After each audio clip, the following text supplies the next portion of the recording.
Welcome to the Veritas Weekly News Wrap-Up. Two articles caught my attention more than anything else this week. They were Obama spearheading the GM takeover and Dr. Tiller's assassination. Now, I realize that technically Obama didn't lead a takeover of GM. They merely bailed out a struggling company and are downsizing it and just so happen to hold a controlling portion of the stock. But here's the thing. They also own a sizable stock in Chrysler.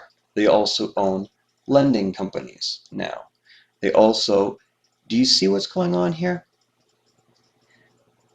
The federal government now has it within their power, conceivably, to deny loans for individuals that they may deem a threat, for vehicles, for homes, for credit. This is what I mean when I say it's a march to socialism. Moving on to Dr. Tiller's death. There's been an amazing amount of talk going on about this whole instance. Dr. Tiller, very interesting guy, to say the least, an abortionist. The man is responsible for 60,000 plus wholesale murders of unborn children.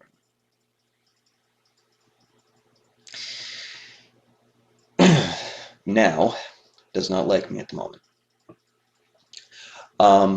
However, what happened to him is not to be condoned by anyone who would attempt to call themselves Christians.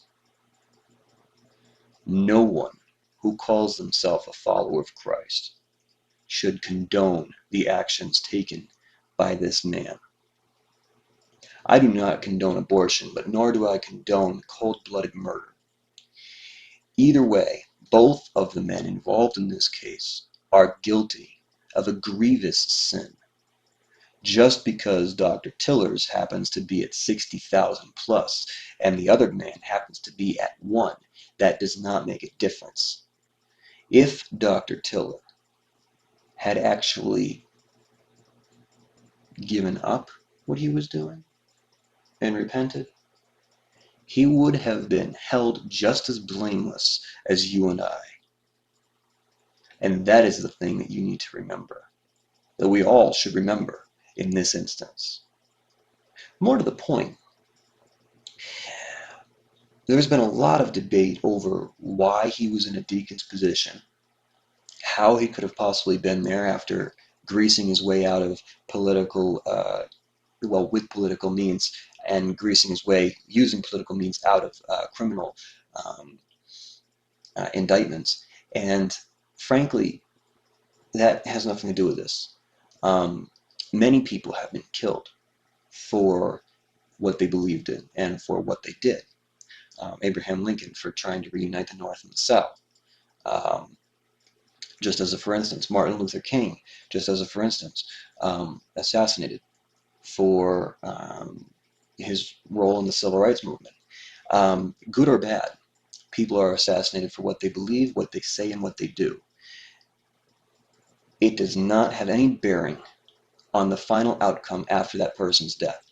Listen, his abortionist, his acts as an abortionist have nothing to do with the current situation. What should be being talked about at the moment is how his family is going to cope and how his friends are going to cope.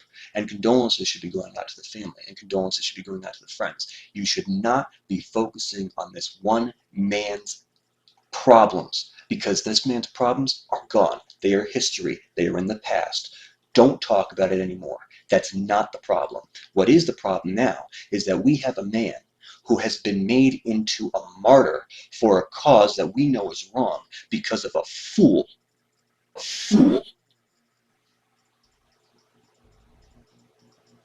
But hey, that's just my take. Thank you for watching. God bless, and we'll see you next week.